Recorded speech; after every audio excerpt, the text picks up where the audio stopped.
Hey, everybody, this is David's stock chart of the day. So we're going to have an interesting, excuse me, stock chart of the day today, where we're going to look at two things. We're going to look at uh, the, the, the, the market's recent rebound and ask, is this just like a V bottom? Was this just a little unwinding of a trade, the Japanese yen carry trade?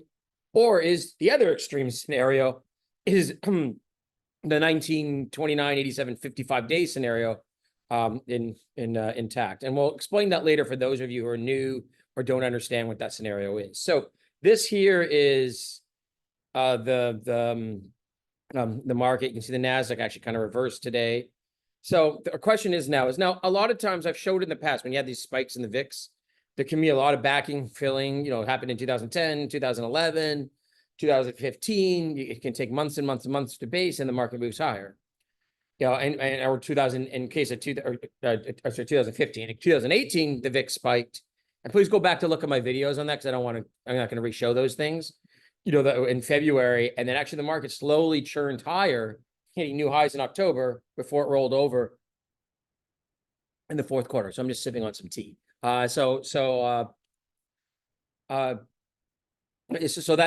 that's kind of it. Or like I said, you can, or maybe this is just, that was the break in the market and now we're going to see bouncing back, or even the topping formations in 2000 or 2007. Again, you saw this spike in the VIX during the first break in the market, then this rally back to near new highs, and then the market kind of rolled over. So maybe we're seeing that as well. Like, I don't know. Like, if that scenario would occur, we'd probably top out somewhere right around, before or right around the election, and then begin a longer term downturn as well. So let's just go look at the S&P, and then I'm going to look at that 55-day scenario, 2987. So you can see this huge move off here. We're still in the short-term downturn trend. So, but we have to ask ourselves, we have rallied very hard. We've gone from 5,100 to over 5,400 on the S&P. So we kind of have to ask ourselves here, is this just, a dead cat bounce? Is that, again, was it because, let's go look at the Japanese yen here for a second. It's still actually near the highs here, but was it just the unwinding of this trade? That's what we must get. We'll look at the VIX as well. So that's what we kind of have to ask, and the VIX is back down to 17.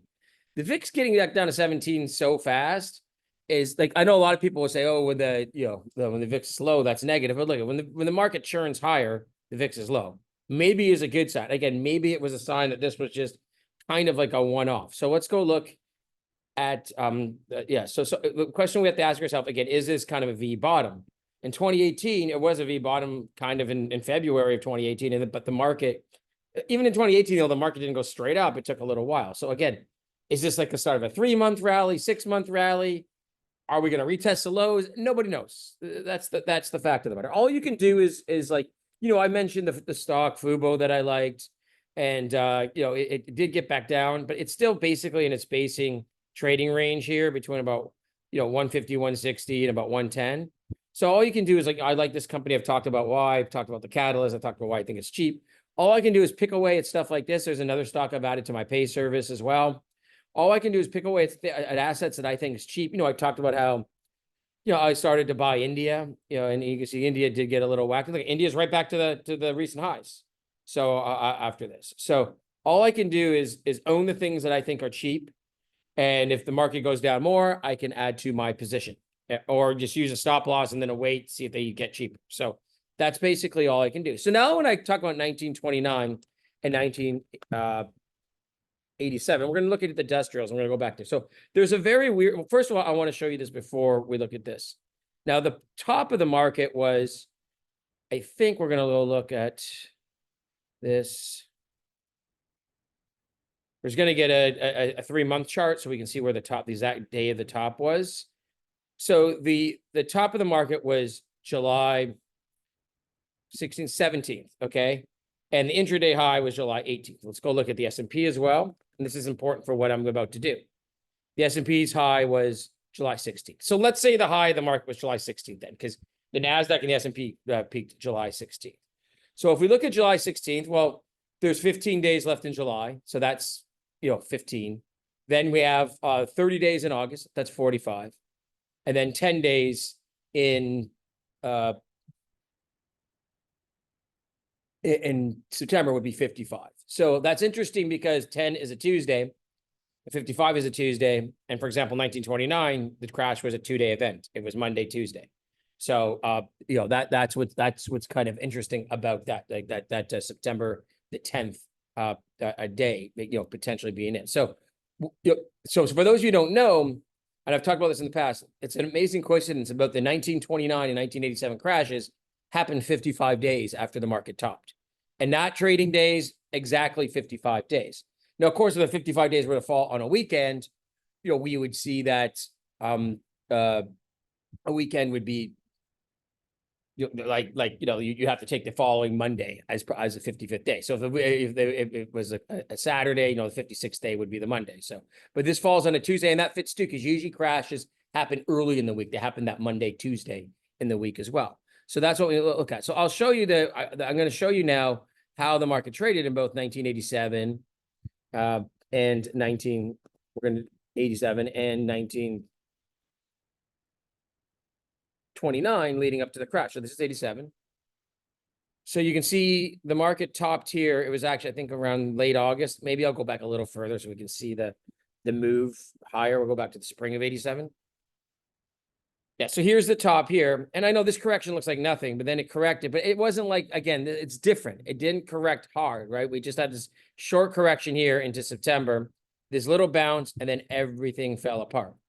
So if you do think there could be a 55-day move, you probably want to sell. This is roughly 1, 2, 3, 4, 5, 6, 7, 8, 9. That's 10 days, trading days before the crash. So that would be 2 weeks before the crash. Well, September 2nd is Labor Day. So you're talking, you'd probably want to sell in late August. You want to sell in about 2 weeks' time.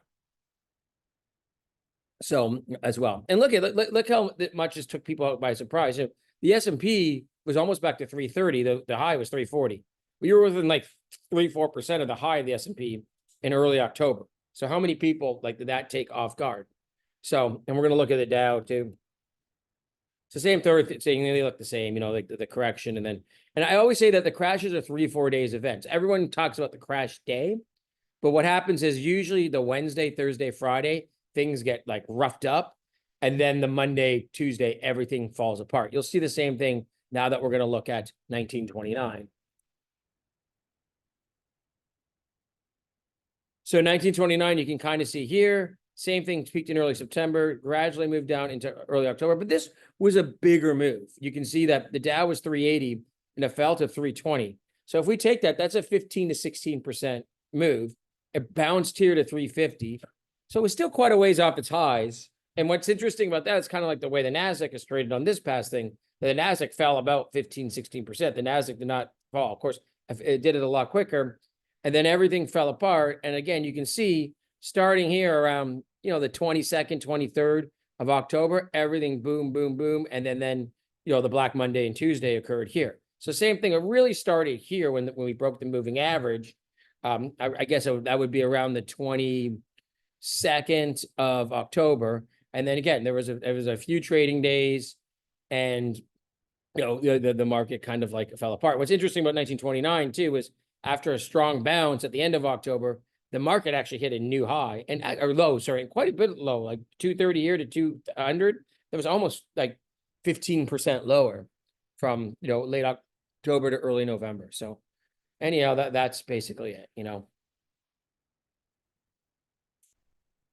So that's basically it. So that shows you what occurred. So yeah, so anyhow, I just wanted to show you that. So again, this is different. We've seen a much more sharper correction off the highs here. But if we have this 55-day scenario, we probably are now, because we saw a quicker correction off the highs, we're seeing this bounce right now. And the question is it 29 where the bounce doesn't really get close to the highs? Is it 87 where it could be? But that's just another scenario to watch out for. We'll have to see. And like I said, could it be a V bottom? Because we just saw this this trade very much associated with the yen trade kind of being unrolled. So we'll have to see what kind of things are going to happen here going forward. So anyway, and there's been a lot of technical damage. Maybe I'll do that in my stock chart of the day tomorrow. I'll show you some of those big cap tech stocks, and And I was just looking at them now, and yeah, like, they were all just flying high, going straight up. And then they got really whacked on this decline. And it looks like even if they were to move higher, it's going to take some time to repair themselves. They're like, most of them are not close to highs now. And of course, just like the NASDAQ was leading the way on the upside, it led the way on the downside. So I thought this would be an interesting scenario. So again, are we just seeing a V bottom? Are we seeing something? But, because we know that, when you know from history, if you're worried about a crash scenario, you could lighten up positions in late August, or even just do it now. Who cares about trying to get the first few weeks? Basically just take a break off from trading and then see what happens. How much higher is the market going to be in mid-September, for example? Like a few percent if it does continue to move higher. Are we going to see that like basing pattern, often what we see after like short-term busts in the market? Or are we going to see something worse? I really don't know. I'm going to be honest, but I just wanted to give you the scenarios and things that are going to happen. I think it's always interesting to know. And, and I think it's, like I said, if you just are kind of buying cheap companies, and then you can have that kind of strategy, and you can either buy more if the market goes down more, or like I said, you could use the stop loss and re-enter if and wait for the market to kind of sort itself out. So anyhow, I'm going to leave it on that note, and I hope you enjoyed today's stock chart of the day.